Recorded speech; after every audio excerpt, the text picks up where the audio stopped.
BJP ಪಕ್ಷದ ಪ್ರಚಾರ ನಿಮಿತ್ತ ಭಾರತೀಯ ಜನತಾ ಪಕ್ಷದ ಅಭ್ಯರ್ಥಿಯಾದಂಥ ದೊಡ್ಡನಗೌಡರ ಪರವಾಗಿ ಇವತ್ತಿನ ದಿವಸ ಪ್ರಚಾರ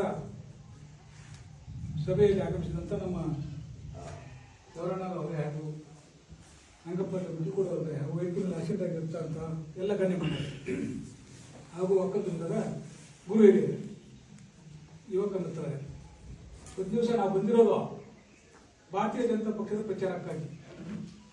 ಭಾರತೀಯ ಜನತಾ ಪಕ್ಷ ಅಂದರೆ ತಮಗೆಲ್ಲರಿಗೂ ಗೊತ್ತಿರುತ್ತೆ ವಿಷಯ. ಒಕ್ಕದುರ್ಗ ಗ್ರಾಮ ಅಂದ ತಕ್ಷಣ ನೆನಪಾಗುತ್ತೆ. ಆಗಲೇ ಒಬ್ರು ಯಾರೋ ಆಣಿ ಬಗ್ಗೆ ಮಾತಾಡಿದ್ರು.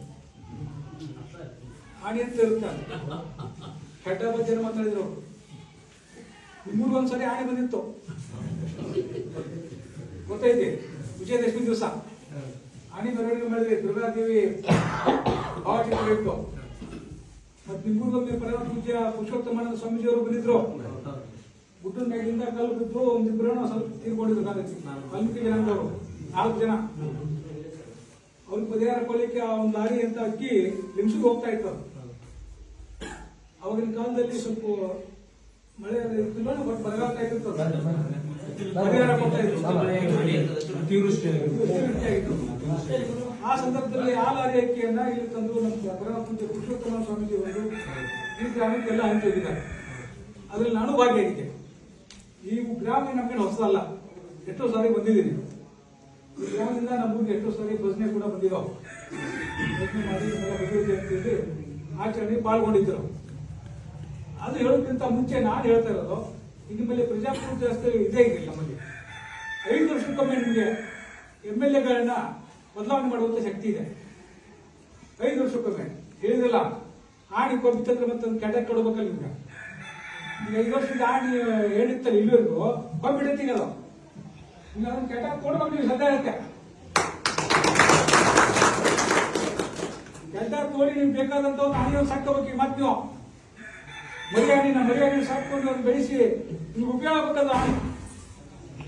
ಆ ರೀತಿ ಹೇಳ್ತಾ ಇದ್ದೀನಿ. ಯಾಕಂದ್ರೆ 5 ವರ್ಷಕ್ಕೊಮ್ಮೆ ನೀವು ಬದಲಾವಣೆ ಮಾಡುವಂತ ಶಕ್ತಿ ನಿಮ್ಮಲ್ಲಿ ಯಾವುದು ಅಂದ್ರೆ ನೀವೊಂದು ಓಟು, ಒಂದು ಮತ ನೀವೇನೋ ಕೊಡ್ತಿರಲ್ಲ, ಅದೊಂದು ಓಟು.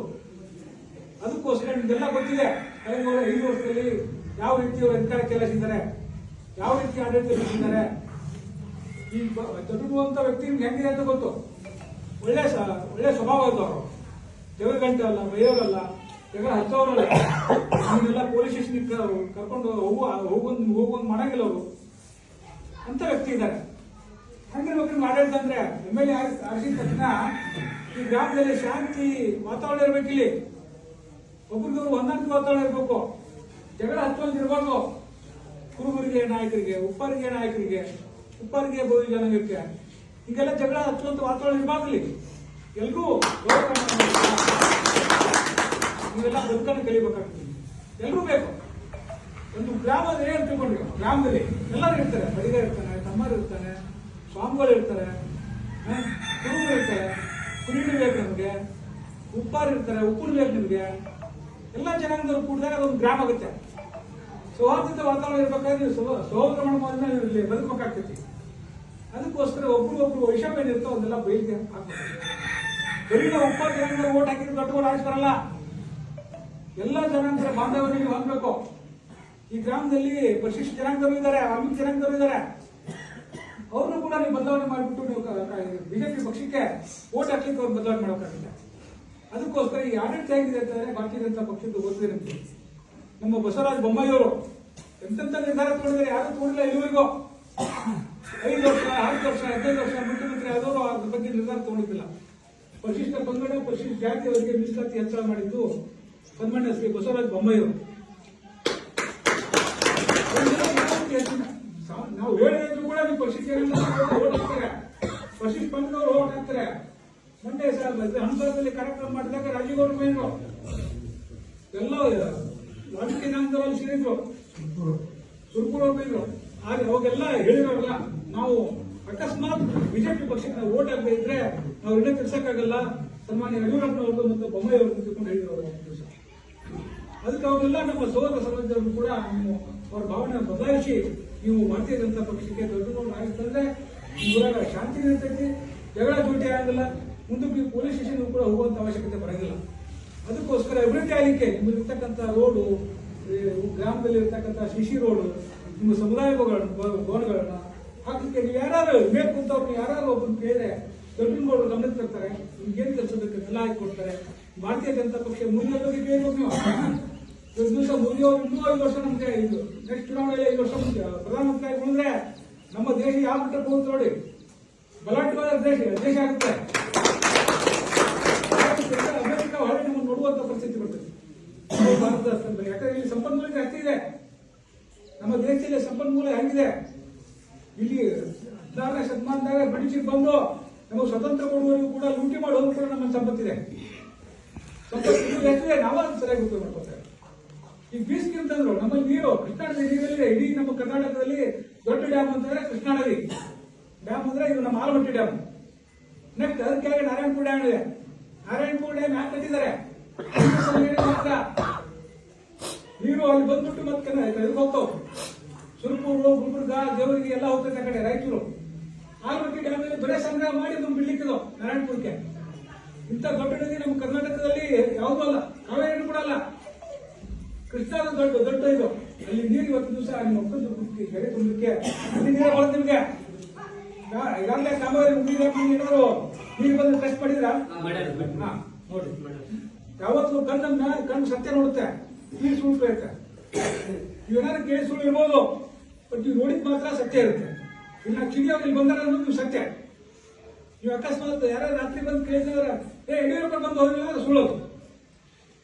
ಆ ರೀತಿ ಕಣ್ಣು ಯಾವಾಗಲೂ ಸತ್ಯನ ನಮ್ಮ ಸತ್ಯ ನೋಡುತ್ತೆ. ಕಿವಿ ಸುಳ್ಳು ಕೇಳುತ್ತೆ, ಸತ್ಯನ ಕೇಳುತ್ತೆ. ಅದಕ್ಕೋಸ್ಕರ ನೀರು ಬಂದು ಇಲ್ಲಿ ಬಿದ್ದಿದೆ ಕಳಿಸ್ತೀವಿ. ನಿಮ್ಮ ಕೆರೆಗೆ, ನಿಮ್ಮ ಮೂರು ಕೆರೆಗೆ, ಎಲ್ಲ ಕೆರೆಗೆ ಹೋಗ್ಬೇಕು, ನಮ್ಮ ಕೆರೆಗೆ ಹೋಗ್ಬೇಕು. ಟೆಸ್ಟ್ ಮಾಡಿದ್ರೆ ಮನೆ ಅಂದ್ರೆ ನೀರು ಬರ್ತಾ ಇದೆ. ಆಲಮಟ್ಟಿ ನೀರು ಬಂದು ನಿಮ್ಗೆ ನಿಮ್ ಕೆರೆ ತುಂಬುವ ಯೋಜನೆ ಆಗಿದೆ. ಇಂಥ ಒಂದು ಯೋಜನೆ ಮಾಡಿದ್ರೆ ಯಾವುದು ನಮ್ಮ ಭಾರತೀಯ ಜನತಾ ಪಕ್ಷದ ಸರ್ಕಾರ. ಅದಕ್ಕೋಸ್ಕರ ಭಾರತೀಯ ಜನತಾ ಪಕ್ಷದವ್ರಿಗೆ ನೀವು ಮತ ಕೊಟ್ರೆ, ನಮ್ಮ ನರೇಂದ್ರ ಮೋದಿ ಅವ್ರನ್ನ ಕೈ ಬಲಪಡಿಸಿದ್ರೆ, ನಮ್ಮ ದೊಡ್ಡಗಳನ್ನ ಆರಿಸ್ಕೊಂಡ್ಬಂದ್ರೆ ಅವರೆಲ್ಲರೂ ಕೂಡ ಕೈ ಬಲಪಡಿಸಲಾಗುತ್ತೆ. ಮತ್ತು ಕರ್ನಾಟಕ ಒಂದು ಬಲಾಢ್ಯ ರಾಜ್ಯವಾಗುತ್ತೆ, ನಮ್ಮ ದೇಶವು ಕೂಡ ಬಲಾಢ್ಯ ಹೋಗುತ್ತೆ, ಬಲಿಷ್ಠ ಆಗುತ್ತೆ ಅಂತ ತಿಳ್ಕೊಂಡು ಹೇಳಿ ಸಂದರ್ಭದಲ್ಲಿ ನಿಮ್ಮೆಲ್ಲರಿಗೂ ಬರೀ ನೀವು ಅಷ್ಟೇ ಓಟ್ ಹಾಕೋದಲ್ಲ, ಎಲ್ಲ ಯುವಕರು ಬೇರೆ ಬೇರೆ ಜಾತಿಯವ್ರಿಗೂ ಹೇಳಿ, ಯುವಕರಿಗೆ ಏನ್ ಬೇಕಾದ್ರೆ ಮನಸ್ಸು ಮಾಡ್ಬೋದು. ಮೋದಿಯವರು ಹೇಳ್ತಾ ಇರ್ತಾರೆ ನಮ್ಮ ದೇಶದ ಭವಿಷ್ಯ ಯುವಕರ ಕೈಯಲ್ಲಿದೆ ಅಂತ. ಯುವಕರು ಮನಸ್ಸು ಮಾಡಿದ್ರೆ ಏನು ಬೇಕಾದಾಗ ಮಾಡು. ನಿಮ್ಮಲ್ಲಿ ಇರ್ತಕ್ಕಂಥ ಕಾಂಗ್ರೆಸ್ ಓಟ್ ಏನಿದಾವಲ್ಲ ನಿಮ್ಮ ಮನೆಯಲ್ಲಿ ಬದಲಾವಣೆ ಮಾಡ್ಬೋದು. ಎಲ್ಲ ಉದಾಹರಣೆ ಕೊಟ್ಟು ಹೇಳ್ರಿ ಅವ್ರಿಗೆ ಯಾಕೆ ಬದಲಾವಣೆ ಆಗಲ್ಲ. ಬರೀ ಕಾಂಗ್ರೆಸ್ ಅಂತ ಕೂತ್ರಿಗೆ ಏನು ಮಾಡಿದ್ದಾರೆ ಹೇಳು. ನಿಮ್ಗೆ ಲಾಭ ತಗೋತಾರ ಅವರು ಓಟ್ ಹಾಕಿಸ್ಕೊಂಡು. ನಿಮ್ಗೆ ಗೊತ್ತಿದೆ ನಾವು ಆಯ್ಸ್ ಕಳಿಸಿರಿ ಈಗ ಶಾಸಕರನ್ನ ಎಷ್ಟು ದಿವಸ ನಿಮ್ಮ ಊರಿಗೆ ಬಂದಿದ್ದಾರೆ, ಎಷ್ಟು ದಿವಸ ನೀವು ಸರಿಯಾಗಿ ಮಾತಾಡಿದ್ದಾರೆ, ನೀವು ಎಷ್ಟು ದಿವಸ ಅವ್ರ ಮನೆಗೆ ಹೋಗಿದ್ದೀರಿ ಲೆಕ್ಕ ಹಾಕಿ. ಅವನು ಬದಲಾವಣೆ ತರಲಿಕ್ಕೆ ನೀವು ಯಾವಾಗಲೂ ದೊಡ್ಡ ಓಟ್ ಹಾಕಿ ಅವ್ರನ್ನ ಆರಿಸ್ಕೊಂಡ್ಬಂದ್ರೆ ಖಂಡಿತವಾಗಿಯೂ ಈ ತಾಲೂಕಿನಲ್ಲಿ ಶಾಂತಿ, ನೆಮ್ಮದಿ ಇರುತ್ತೆ, ಅಭಿವೃದ್ಧಿ ಆಗುತ್ತೆ. ಯಾವುದಕ್ಕೂ ಕೂಡ ನೀವು ಸ್ವತಂತ್ರವಾಗಿ ಬದಕಬಹುದು. ಇಲ್ಲ ಅಂತಂದ್ರೆ ಯಾಕೆ ಬಿಡಪ್ಪ, ಇದ್ದಂತ ಆಡಳಿತ ಏನಿದೆ ಆ ಮನೆಗೆ ಹೋಗ್ತಾರೆ ಹೆದರ್ತೀವಿ ನೀವು.